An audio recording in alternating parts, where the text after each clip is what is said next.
Magandang araw sa inyong lahat. Ako si John Paul Pigolo at welcome sa ating Science Vlog, kung saan pinapahalagahan natin ang saribuhay ng Pilipinas.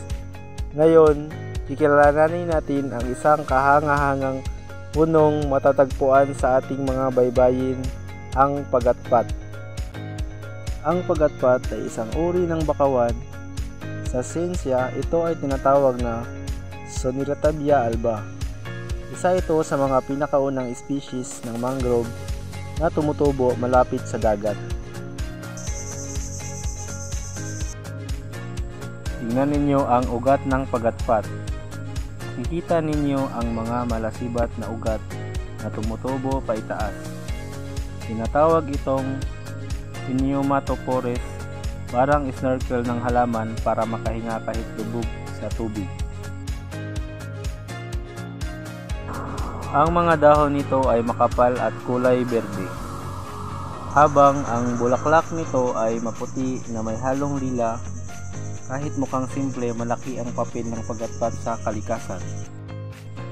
Ano nga ba ang medikal na gamit nito?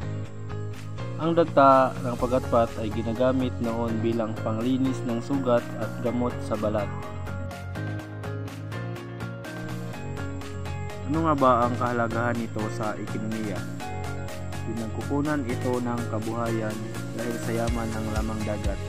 Naninirahan sa paligid nito tulad ng hipon, alimango at isda. Ano nga ba ang proteksyon nito sa kalikasan?